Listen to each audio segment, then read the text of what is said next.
블레셋 사람의 방백들이 이르되 우리의 신이 우리 원수 삼손을 우리 손에 넘겨주었다 하고 다 모여 그들의 신 다곤에게 큰 제사를 드리고 즐거워하고 백성들도 삼손을 보았으므로 이르되 우리의 땅을 망쳐놓고 우리의 많은 사람을 죽인 원수를 우리의 신이 우리의 손에 넘겨주었다 하고 자기들의 신을 찬양하며 그들의 마음이 즐거울 때에 이르되 삼손을 불러다가 우리를 위하여 제주를 부리게 하자 하고 옥에서 삼손을 불러내매 삼손이 그들을 위하여 제주를 부리니라. 그들이 삼손을 두 기둥 사이에 세웠더니 삼손이 자기 손을 붙든 소년에게 이르되 나에게 이 집을 버틴 기둥을 찾아 그것을 의지하게 하라 하니라. 그 집에는 남녀가 가득하니 블레셋 모든 방백들도 거기에 있고 지붕에 있는 남녀도 3,000명가량이라. 다 삼손이 제주 부리는 것을 보더라. 삼손이 여호와께 부르짖어 이르되 주 여호와여 구하옵나니 나를 생각하옵소서. 하나님이여 구하옵나니 이번만 나를 강하게 하사 나의 두 눈을 뺀 블레셋 사람에게 원수를 단번에 갚게 하옵소서 하고 삼손이 집을 버틴 두 기둥 가운데 하나는 왼손으로 하나는 오른손으로 껴 의지하고 삼손이 이르되 블레셋 사람과 함께 죽기를 원하노라 하고 힘을 다하여 몸을 굽히매 그 집이 곧 무너져 그 안에 있는 모든 방백들과 온 백성에게 덮이니 삼손이 죽을 때에 죽인 자가 살았을 때에 죽인 자보다 더욱 많았더라. 그의 형제와 아버지의 온 집이 다 내려가서 그의 시체를 가지고 올라가서 소라와 에스다올 사이 그의 아버지 마노아의 장자의 장사하니라. 삼손이 이스라엘의 사사로 20년 동안 지냈더라. 아멘. 본문은 이스라엘의 12지파 가운데 한 지파였던 단 지파의 마노아라는 사람의 아들인 삼손이라는 사람에 관한 내용을 기록해주고 있습니다. 특별히 삼손의 인생의 마지막 부분을 기록해주고 있는 것을 봅니다. 이 삼손이라는 사람은 아마 예수를 믿는 사람이나 또 예수를 믿지 않는 사람도 그럼에도 좀 들어봄직한 그러한 이름을 가지고 있는 나름 그래도 유명한 인물이 아닐까라는 생각을 해봅니다. 하나님은 이 삼손을 태어나기 전부터 나실이라는 사람으로 또 사사로서 사용하시기 위해 이 땅에 보내신 인물입니다. 제가 어렸을 때 초등학생 때 방학만 되면 저희 동생과 함께 시골집으로 갑니다. 선택사항이 아니라 의무사항이었어요. 저는 방학이 되면 동네 친구들과 놀기보다는 저 멀리 시골에 5시간 동안 기차를 타고 어찌나 그 당시에 지조했는지 다시 5시간이 되는 긴 기간 동안 기차에 제 몸을 싣고 방학식 끝나자마자 집에 오면 어머니가 짐을 다 써놓고 계세요. 이미 바로 오자마자 친구들과 다음에 만날 시간도 없이 그런 말을 할 여지도 없이 동생과 함께 손을 잡고 시골을 내려가야만 했습니다. 방학 내내 그 친구도 없는, 물론 이제 그 동네 아이들이 몇 명 있긴 있었지만 방학 때만 보는 사람이 얼마나 친하면 친했겠습니까? 제가 친교력이 좋았던 사람도 아니고, 그 긴 30일, 여름에는 30일, 겨울에는 50일, 뭐 하겠어요, 형제 둘이서. 이거저거 하다 지치고, 그러다 보면 때로는 이제 방에, 삼촌과 고모들이 쓰던 방에 보면 책이 몇 권 있었어요. 그 책은, 참 책도 지질이 많지 않았지만, 옛날에 다 그랬겠지만, 대부분 보기 어려운 책이고 그나마 읽을 만한 소설이 있는데 그 중에 하나가 삼손과 데릴라라는 책이었어요. 초등학교 4학년, 5학년 그 나이 3학년 때 읽었는지 4학년 때 읽었는지 그 한글을 읽는데 초등학교 3, 4학년이 읽어봤자 얼마나 많은 걸 알겠습니까? 그럼에도 지루하니까 아마 책이 좀 많았다면 더 많은 소설을 보지 않았을까라는 그런 생각도 해보긴 하지만 아무튼 외국 서적으로는 삼손과 데릴라, 그 다음에 한국 서적으로는 무영탑, 하나가 더 있었던 것 같은데 하여튼간 읽고 또 읽고 그래서 제가 예수를 그때 당시 믿지는 않았지만 삼손과 데릴라라는 책을 통해서 삼손이라는 사람이 얼마나 힘이 셌는지에 대해서 그 기억밖에 없어요. 데릴라라는 것은 영어식 발음이고요. 오늘 성경은 드릴라라고 얘기하죠. 이것은 히브리식 발음이 드릴라입니다. 드릴라라는 한 여인에게 속아서 자신의 비밀, 힘이 센 비밀을 밝히게 되어지고 그로 말미암아 블레셋 사람들에게 사로잡혀 가서 두 눈을 뽑힘을 당하고 그리고 비참한 인생의 마지막 시간들을 보내고 있는 그 장면의 모습이 오늘 이 짧은 내용의 본문의 내용인 것을 봅니다. 드릴라라는 여인이 이 삼손에게 네가 나를 사랑한다면 너의 힘의 비결이 무엇인지 나에게 알려주는 게 사랑하는 자에게는 비밀이 없는 게 맞는 거 아니냐라는 나름 사랑에 용서하여서 이 여인은 삼손을 3번 속이고 그럼에도 불구하고 여전히 삼손은 사랑하는 드릴라를 또 3번이나 속입니다. 사랑하는 자들도 이렇게 서로 속고 속이는 현상들이 있는 것을 보게 되어져요.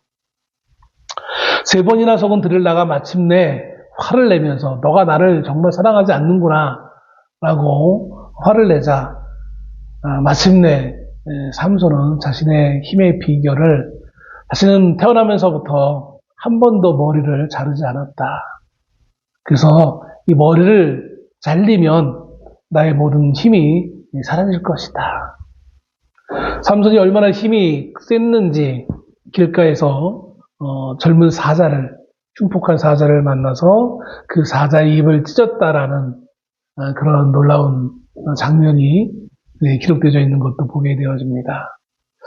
서양에 두 힘센 사람이 있는데 하나는 삼손이요 또 하나는 헤라클레스죠.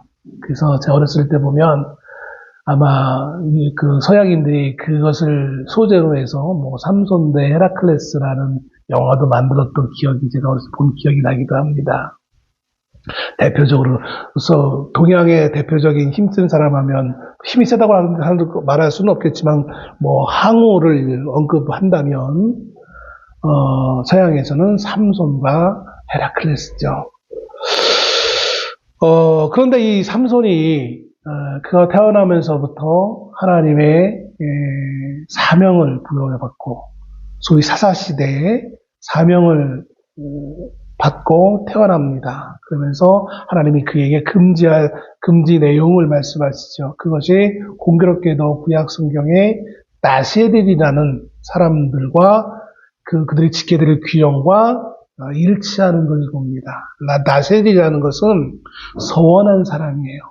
하나님 앞에 내가 무언가를 서원했을 때 그 서원 기간 동안 내가 하나님 앞에 서원한 사람이라는 그 표시로 금지할 항목들이 있는데 그중에 대표적인 것이 머리를 깎지 않는다든지 또 시신을 만지지 않는다든지 또 포도주와 독주를 마시지 않는 것이 가장 대표적인 3가지 금기사항입니다. 이 금기사항을 가지고 있으면 저 사람이 나시린이구나. 그래서 자신이 서원을 한 그 사항을 다 지키기까지 반드시 이 사항을 지켜야만 됐어요. 그런데 하나님은 이 삼손을 그 나시린의 그 규칙을 지킬 사람으로 태어날 때부터 하나님이 꿈속에서 그의 부모에게 알려주셨던 것이죠. 그래서 그는 태어나면서부터 나시린으로 태어납니다. 그런데 그 나시린의 사명을 다 감당하지 못하고, 나시린이기 전에 앞서 오늘 마지막 사사로서 성사사기에 여러 명의 사사들이 등장하는데 그 사사의 처음이 온니엘이었고 마지막 사사로 이 삼손이 등장하고 이 삼손이 사라지면서 사사시대가 마치 종결되어지는 것처럼 기록되어집니다. 물론 그 이후에 이제 사무엘이라는 사람이 사사 겸 선지자다라고 말씀을 하고 있긴 하지만 아무튼 공식적인 사사는 이 삼손으로 마감하는 것을 봅니다. 드릴라라는 여인은 은 1100개의 이 삼손을 블레셋 사람들에게 팔아먹습니다. 그러면 왜 블레셋 사람들은 이 삼손을 그렇게 죽이려고 여인을 동원하면서까지 삼손과 이런 관계가 되어졌는가? 성경은 삼손과 블레셋이 불구대천의 원수로 표현되어지고 있습니다. 오늘 본문의 말씀 시작에 블레셋 사람들이 우리 원수 삼손을 잡은 다음에 말을 하기를 우리 원수 삼손을 우리의 신이 우리에게 줬다. 잡을 수 있게 해줬다라고 하면서 자신들의 신 앞에 감사하고 기뻐하고 즐거워하는 모습이 등장합니다. 삼손은 누구에 의해서 세워진 사람입니까? 여호와 하나님이에요. 그럼 이 당시 사람들이 이해했을 때 여호와 하나님이 밀고 있는 삼손이 다곤신이 밀고 있는 블레셋 사람들에게 잡혔어요. 그럼 누가 승리한 겁니까? 다곤이 승리한 거고 여호와 하나님이 싸움에서 진 거예요. 대법원에 이 대리전에서 하나님이 진 것으로 여길 수밖에 없는 이 현상이 왜 일어나고 있는 것일까요? 하나님이 정말 힘이 없어서 다곤신보다 약해서 이러한 현상, 이런 결과가 일어나는 것일까요? 삼손은 그가 성장하여서 어느 정도 성장해서 힘이 있을 때, 자기에게 힘이 있다는 사실을 알 때부터 늘 블레셋 사람들을 원수로 생각했습니다. 그리고 기회만 있으면 블레셋 사람들을 죽이는 것을 마다하지 않았어요. 근데 제가 앞서서 삼손이 사사이면서도 뭐라고 했습니까? 나시린이 했어요. 나시린이 반드시 금기해야 될 규칙 중에 뭐가 있다고 했습니까? 시신을 만지지 않는 거예요. 그런데 삼손은 자기가 직접 나서 시신을 양상합니다. 양산해요. 심지어 어느 날은 하루 사이에 나귀의 턱뼈로 블레셋 사람 1000명을 죽입니다. 군인들이죠. 나귀 턱뼈라는 것이 사실은 짐승의 턱뼈라는 것이 물론 고대에는 무기가 될 만한 것이 없기 때문에 이 뼈 같은 거를 뼈쪽까지 갈아서 무기로 사용했긴 했지만 이 시대에는 아직 그런 시대는 이미 지났던 시대였어요. 그럼에도 불구하고 나귀의 턱뼈로 블레셋 군인들을 1000명이나 죽였다는 것은 대단한 어떤 힘을 상징하고 있는 것일 것입니다. 여기에는 또 다른 숨겨져 있는 교훈이 있긴 있지만 그건 나중에 뒤에 또 언급할 기회가 있으면 할 것이고요. 없으면 시간이 부족하면 못할 수도 있겠지만 아무튼 이 삼손은 나시린으로서 시신을 아주 만지면 안 될 사람이 시신을 양산하며 그렇게 블레셋과 원수 사이를 맺게 되어집니다. 그래서 블레셋 사람들이 삼손이라는 이름만 들어도 경기를 일으킬 정도로 처음에는 블레셋 사람들이 자신들이 가지고 있는 힘으로 삼손을 누르려고 했어요. 그런데 방금 말씀 언급했듯이 삼손이 워낙 용맹하니까 힘이 장사이기 때문에 삼손을 이길 수가 없었어요. 그러니까 이들이 꾀를 냅니다. 세상의 지혜가 하나님의 자녀들 지혜보다 훨씬 탁월하다라고 성경은 기록해주고 있어요. 그들이 세상의 지혜로 얼마나 대단한 일들을 할 수 있는지, 사람을 속일 수 있는지, 이 지혜는 좋은 지혜는 아니겠죠. 사람을 속일 수 있는, 그래서 세상의 지혜를 상징하고 있는 들릴라라는 여인을 통하여서 소위 사랑이라는 것을 도구로 삼손을 속이게 합니다. 그 세상의 지혜로 말미암아 삼손은 속아 넘어가 자신이 사로잡힐지도 자신이 마침내 목숨을 잃어버릴지도 모를 그 위험한 상황에 그 스스로 들어가고 있는 것을 보게 되었습니다. 마침내 여인의 눈물에, 여인의 사랑에 속아서 자신의 힘이 머리에서 나왔다라고 믿고 있었던 삼손은 그것을 이야기하고 잠이 든 사이 들릴라는 마침내 아주 바리깡은 없었지만 머리를 살짝 밀어줬어요. 문제는 그 머리가 밀려서 자기가 생각한 바대로 그 힘이 이미 사라졌음에도 그는 깨닫지 못합니다. 그리고 그는 블레셋 군대에 사로잡혀 갈 수밖에 없는 것을 봅니다. 그가 얼마나 무기력하게 사로잡혀 갔는지 그 이전과는 너무나 정말 대조적인 모습으로 비참하게 사로잡혀 가서 앞서도 언급했듯이 눈을 뽑힘을 당하고 옥에 갇히게 되어집니다. 그리고 그 옥에는 그냥 단지 옥에 갇혀 있는 것이 아니라 맷돌을 짐승이나 가는 소와 같은 짐승이나 가는 맷돌을 돌리는 그 역할을 삼손이 하게 되어집니다.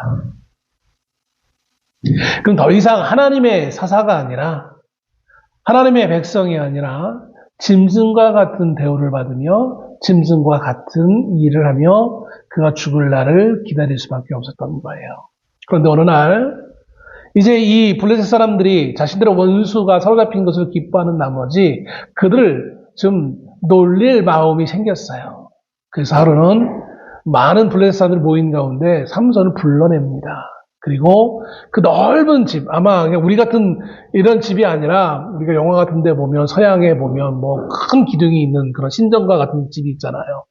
그 집에 많은 사람들이 모였던 것 같아요. 그래서 그 지붕 위에 많은 사람들이 올라가 있고 막 그 구경하기 위해 도대체 그 삼손이라는 인물이 우리를 괴롭혔던 그 삼손이라는 인물이 어떤 인물인지 또 얼마나 그가 비참하게 됐는지를 구경하기 위해 많은 사람들이 모였습니다. 앞을 보지 못하기에 한 어린아이의 도움을 받아서 사람들 앞에 나서게 되었습니다. 그리고 기둥과 기둥 사이에 세워지게 되어지죠. 그런데 묘하게도 성경은 그 사이에 삼손의 머리가 다시 자라기 시작했다라고 오늘 본문 앞절 22절에 기록해 줍니다. 공교롭게도 머리가, 공교롭다기보다는 당연하잖아요. 머리가 다 빡빡 밀려도 시간이 지나면 머리가 자라는 건 당연한 거잖아요. 자, 그런데 이 삼손이 마지막 그 블레셋 사람들이 놀리는 그 와중에 하나님 앞에 하나의 기도를 합니다. 26절 말씀을 다시 한번 볼까요? 삼손이 자기 손을 붙든 소년에게 이르되 나에게 이 집을 버틴 기둥을 찾아 그것을 의지하게 하라. 소년에게 부탁한 것은 마치 자기가 너무나 연약하니까 내가 이렇게 힘써서 서 있을 기운도 없으니 이 집을 지탱하게 하는 가장 좋은 큰 기둥에 나를 좀 데리고 가서 거기에 기대고 있을 수 있게, 의지하고 있을 게 나를 좀 데려다 달라 부탁합니다. 그리고 그 소년의 도움을 받아 마침내 그 기둥 양 사이를 잡고 있게 되어지겠죠.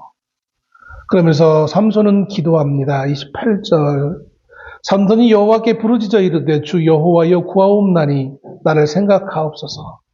어떻게 기도합니까? 하나님, 나를 좀 생각해 주십시오. 나를 생각해 주십시오. 하나님이여 구하옵나니 이번만 나를 강하게 하사. 먼저는 나를 생각해 주시고 두 번째는 이번 한 번만 예전 것처럼 나에게 힘을 주십시오. 그래서 무엇을 목적으로 합니까? 나의 두 눈을 뺀 블레셋 사람에게 원수를 단번에 갚게 하옵소서. 내가 이 한 번에, 이 단 한 번으로 내 모든 원수를 갚게 해 주십시오. 이것이 삼손의 마지막 기도의 내용입니다. 한때는 하나님의 사사로 부름받아 멋들어지게 그 역할을 할 수 있었던 삼손이었고 아무도 그 앞에 나설 수 없는 대적자가 될 수 없었던 젊은 용맹한 사자의 입을 그렇게 단번에 찢을 수 있었던 그 강했던 삼손이 마지막 그 기도는 그저 나에게 다시 한번 옛날과 같은 힘을 허락해 주신다면 그 힘을 가지고 내가 복수하겠습니다.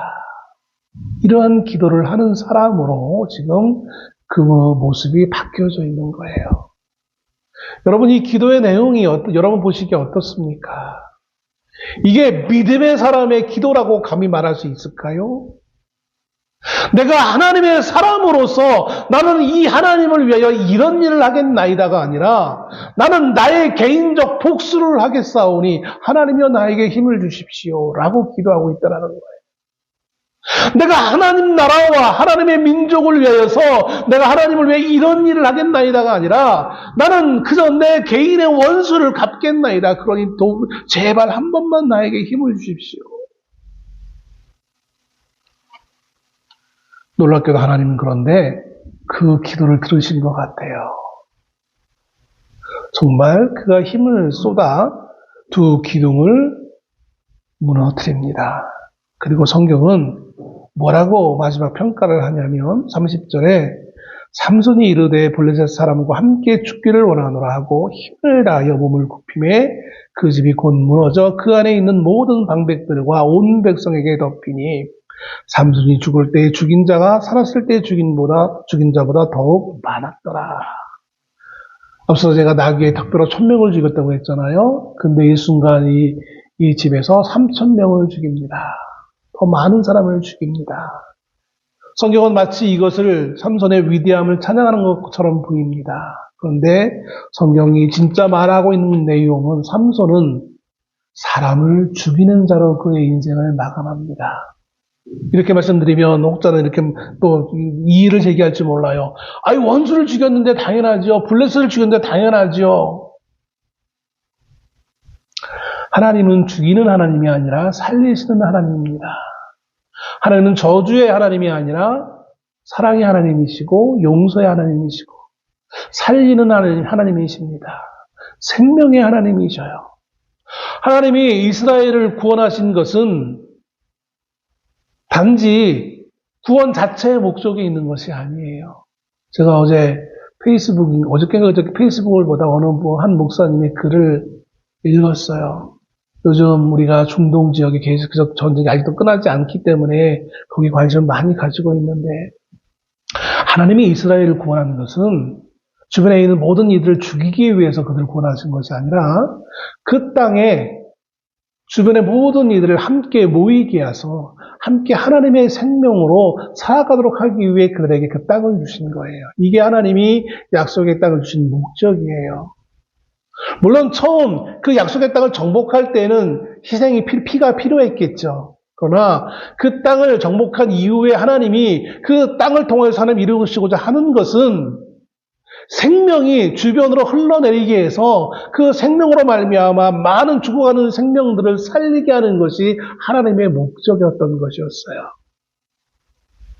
이스라엘이 선민이니까 이스라엘만 잘 사는 것이 목적이 아니라 이스라엘을 통하여서 생명이 구원의 큰 강물이 흘러넘치게 하는데 하나님의 목적이 있는 거예요. 그러다가 물론 그 하나님의 백성을 괴롭히는 이방 민족들을 향하여서 하나님이 징계를 하시기도 하지만 그 징계 자체가 목적이 아니라 생명을 살리는 역할을 하고 있는 그들을 통하여서 너희도 생명을 얻어야 됨을 알리게 하시기 위해 피치 못할 목적으로 그들을 징계하시는 것이지 그들을 멸망시키기 위해 징계하시는 것은 아니라는 것이었던 것이죠. 그런데 이스라엘은 지금도 살리는 역할을 하는 자들이 아니라 죽이는 역할을 하려고 하고 있다는 거예요. 이게 문제인 것입니다.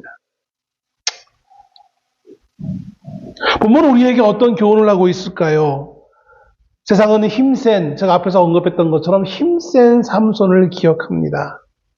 또는 여인에게 속아 사사의 직분을 다하지 못한 삼손에 대해서 말하기도 합니다. 그러나 마지막에는 회개하고 정신을 차리고 원수 블레셋 사람들에게 원수를 갚았다라고 말을 합니다. 통쾌한 복수를 받았다고 합니다. 그러면서 제가 방금 읽었던 30절 말씀을 인용하기도 합니다. 그런데 그렇게 말하는 분들에게 한 가지 저는 질문을 던집니다. 그래서 무엇이 달라졌나요? 그래서 하나님이 그를 처음 부르신 목적을 얼마나 이루었나요? 그 질문을 할 수밖에 없다는 것입니다.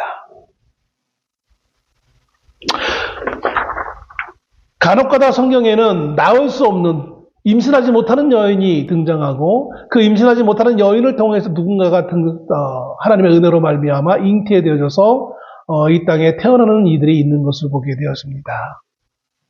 그 대표적인 인물이 우리를 위해 이 땅에 오신 예수 그리스도도 포함되어지고요. 구약에 사무엘도 있습니다. 이삭도 그런 경우일 수도 있고요. 또 오늘 본문에 나와 있는 삼손도 그런 대표적인 인물입니다. 하나님은 그런 인물들을 통해서 무엇을 이루시고자 하는 것일까?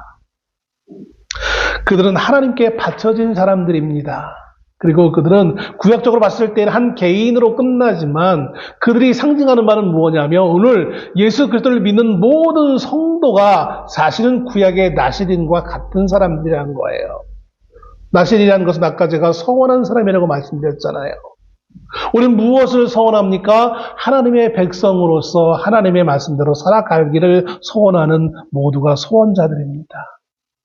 그러므로 우리의 삶의 기준은 하나님의 말씀일 수밖에 없는 것이고 하나님을 기대하는 것이고 다시 오실 예수 그리스도를 기다리면서 그분을 만날 것을 기다리면서 우리가 모든 믿지 않는 자들에게 우리가 나시리님을 우리를 통해서 예수 그리스도를 보여줄 사명을 가지고 우리는 이 땅에서 하루하루를 살아가는 존재들인 것입니다.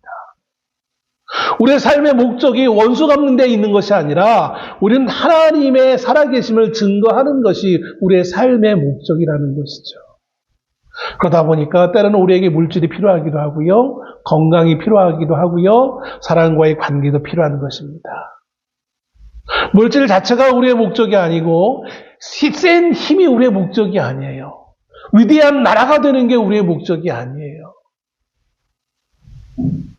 근데 어느 순간 우리는 위대한 나라가 목적이 되어지고 물질이 목적이 되어지고 건강이 목적이 되어지고 명예가 목적이 되어진다는 것이죠.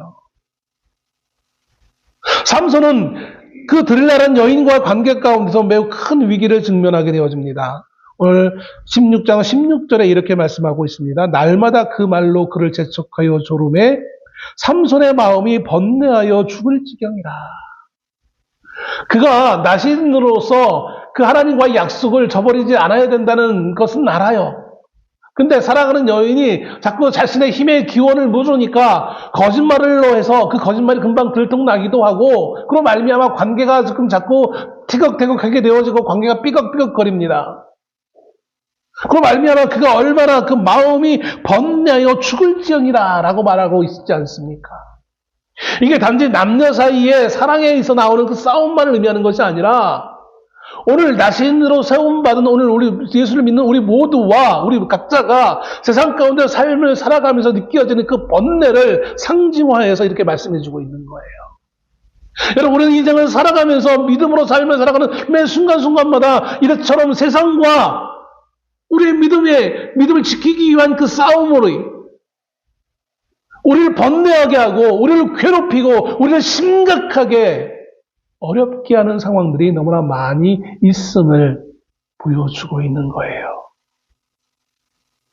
예수를 믿으면 만사가 다 형통되어서 항상 즐거워 천만의 말씀이에요. 물론 즐거운 순간이 있어요. 잘 되어진 순간이 있어요. 그러나 그 잘 되어지는 만큼 우리에게는 번뇌의 순간도 있는 거예요.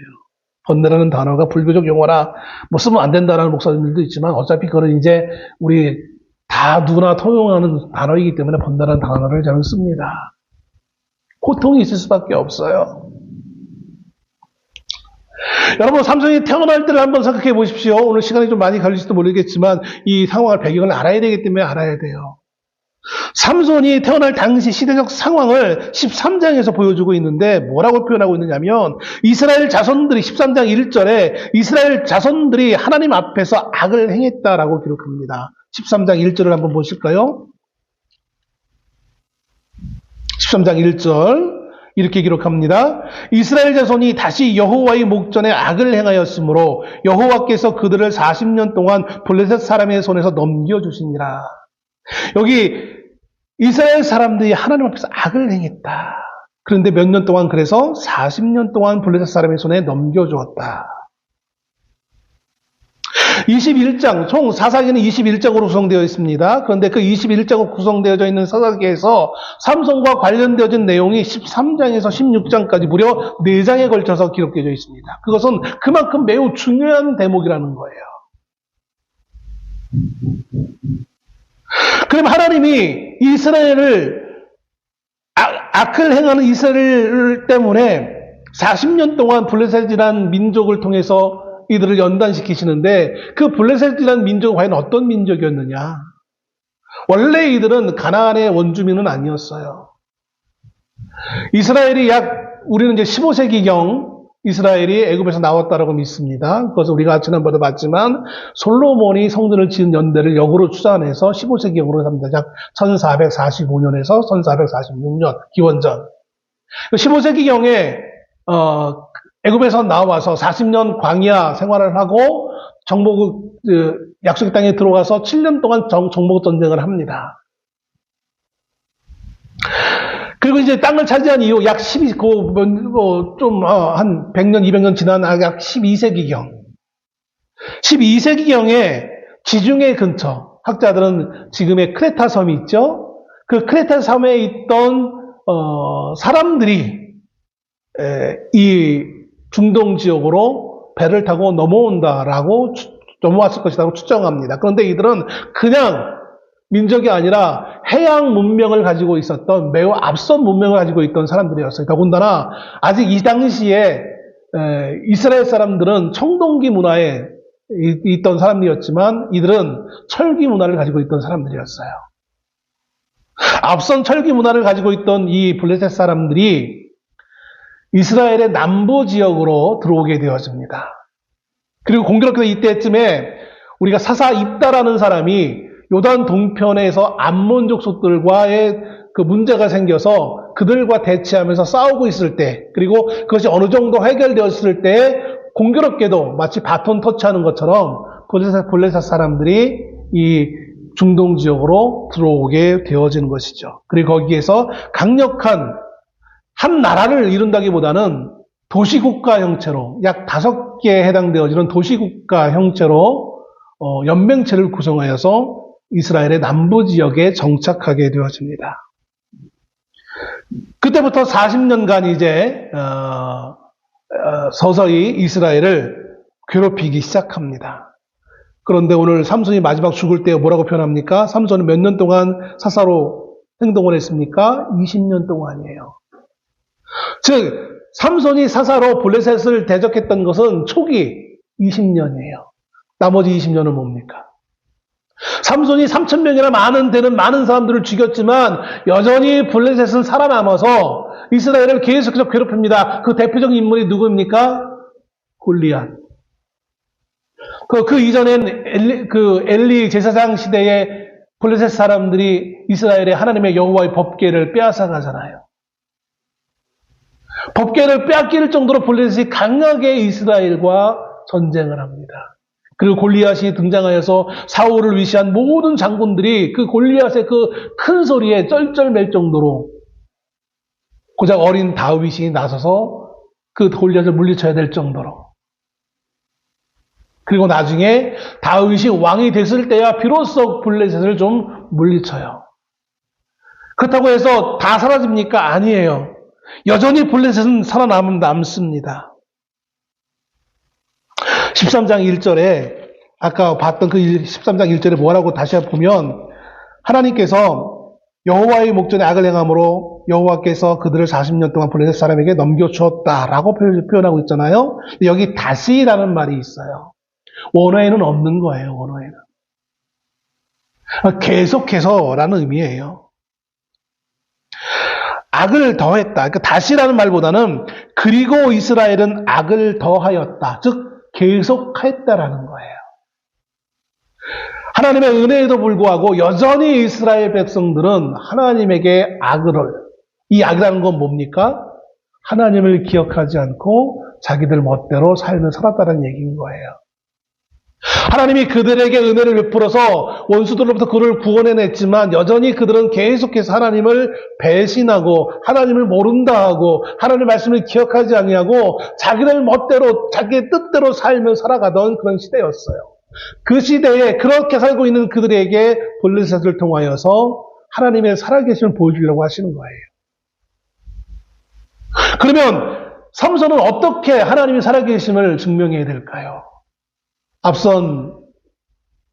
앞선 사사들은 자신들의 민족을 모아서 자신들을 괴롭히고 있던 블레셋을 대적했어요. 싸웠어요.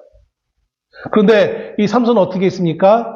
조금 표현하면 좀 그런 표현이지만 독고다이예요. 독고다이. 혼자 싸워, 혼자.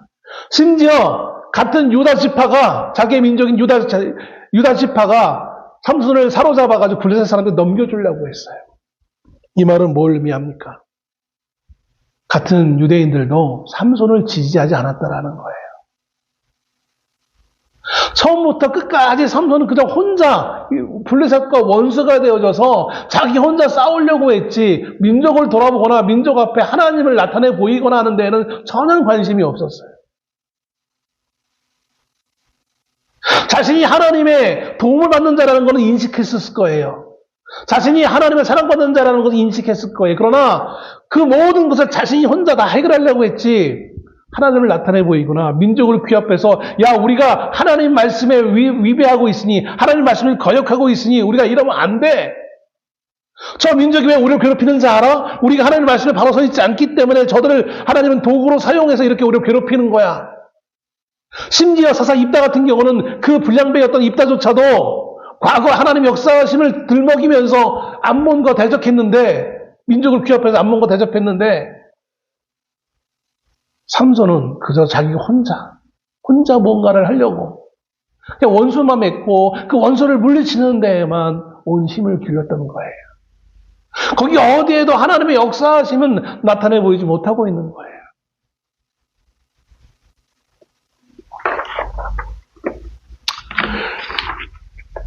다육 때에 가서야 비로소 그 40년 모든 것이 훨씬 지났기는 했지만, 그들이 진압되어지고 약화되어집니다. 그리고 마지막 그들이 사라진 것은요, 기원전 604년 바벨론의 느부갓네살이 블레셋의 주요 도시를 완전히 파괴하고 주민들을 포로로 사로잡아간 이후에 그들의 정체성이 완전히 사라지게 되어집니다. 그때 가서야 완전히 블레셋이라는 존재들이 사라지는 거예요. 기원전 604년 가서야.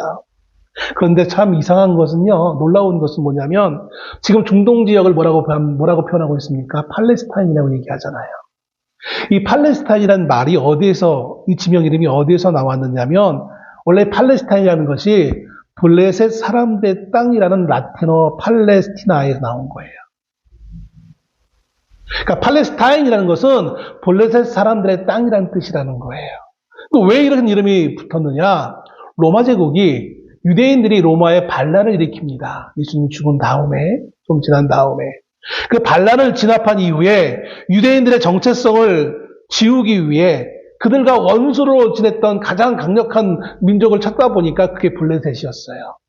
그래서 블레셋 이름을 따서 그 지명을 아예 팔레스티나로 바꾼 거예요. 그것이 지금까지 팔레스타인이라는 지명 이름으로 굳어져서 우리에게 들려오는 거예요. 물론 지금 팔레스타인 땅에 살고 있는 그 사람들은 블레셋 후에는 아닐 거예요. 그러나 여전히 지금 유대인들이 지금 가자지구, 서안지구 이렇게 막아놓고 있잖아요. 그 가자지구가 바로 블레셋 사람들이 정착하여서 형성했던 도시 가운데 하나였다는 것이죠.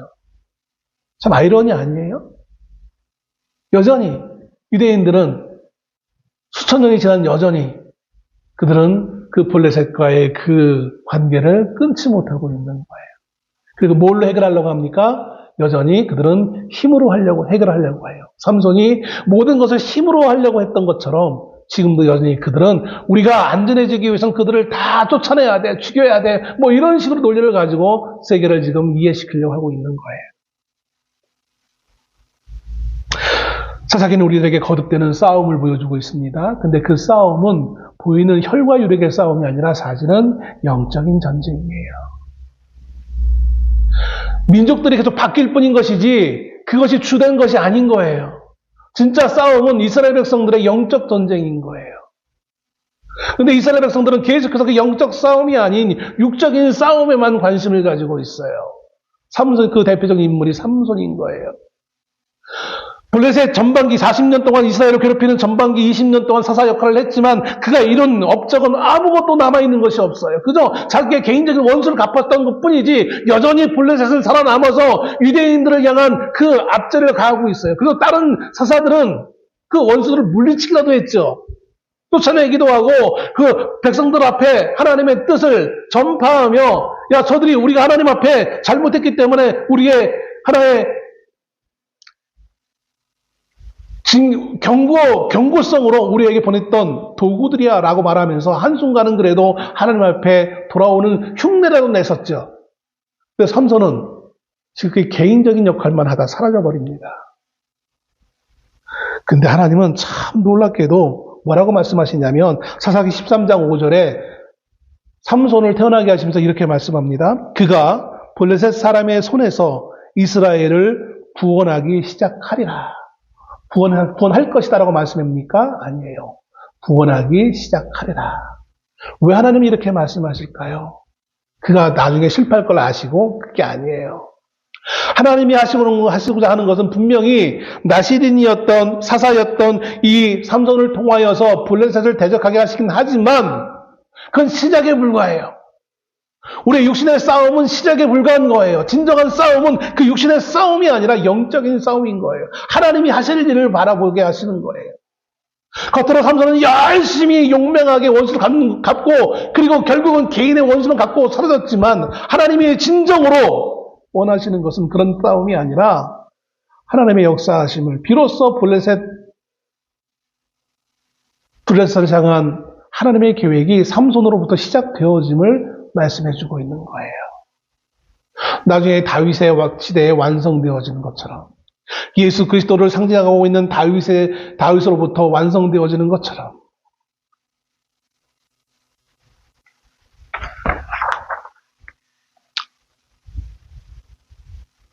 삼손은 하나님이 자신에게 떠난 사실을 알지 못했어요. 번뇌하며 죽을 지경이다라고 했지만 정작 하나님이 그에게서 떠났다는 사실을 알지 못했다는 사실인 것이죠. 그가 진정으로 힘을 얻을 수 있었던 것은 단지 머리가 길었기 때문에 힘이 있었다고 저는 보지 않아요. 하나의 상징에 불과해요. 그가 하나님의 사명자로 그 사명을 감당하려고 했을 때 비록 그것이 좀 어긋났긴 했지만 그럼에도 불구하고 하나님은 그와 함께 하셨고 그를 최대한 허락하셔서 사람들 앞에 하나님의 뜻을 나타내 보이기를 원했습니다. 그러나 번뇌하며 마침내 그가 사명자의 위치를 망각했을 때 하나님은 그로부터 그의 능력을 잠시 걷어가셨을 뿐이에요. 그것이 머리가 잘린 상징으로 나타났을 뿐인 것이지 머리가 많고 적음의 그 힘의 기원이 있는 것은 아니라고 봅니다.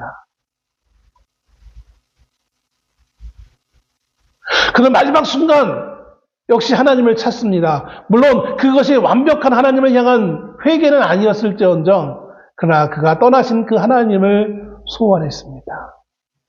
안타까운 것은 그 마지막 소원조차도 자기의 복수를 위해 사용했지만 그러나 하나님은 그 개인의 복수조차도 활용하셔서 앞으로 하나님이 하실 일을 우리에게 보여주고 있는 것입니다.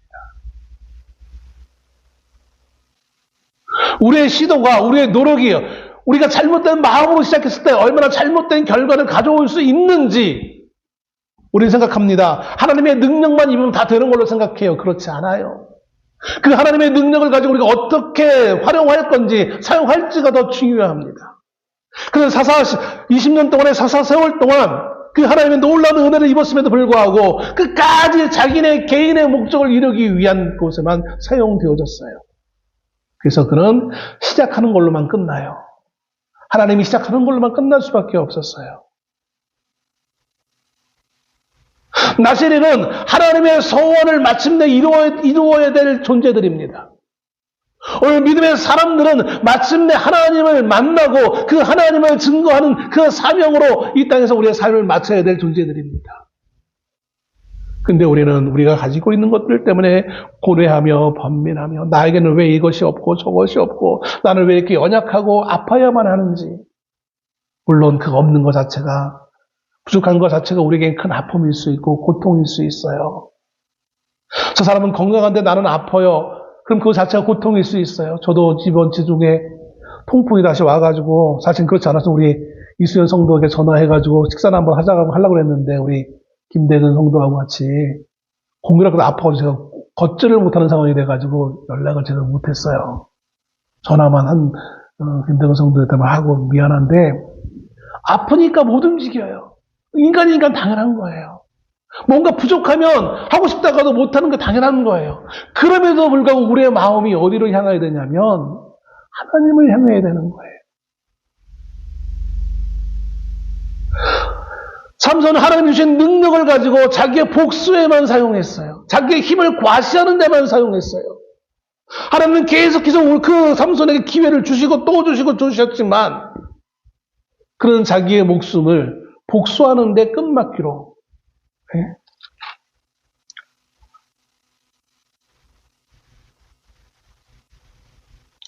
30절에 나오는 말씀처럼 블레셋 사람과 함께 죽기를 원한다.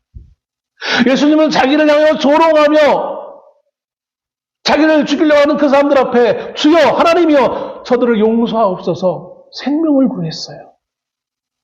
내가 죽는데 함께 저들도 죽기를 원합니다 하지 않으시고 저들을 용서하여 주옵소서. 이게 살리는 자의 모습인 거예요.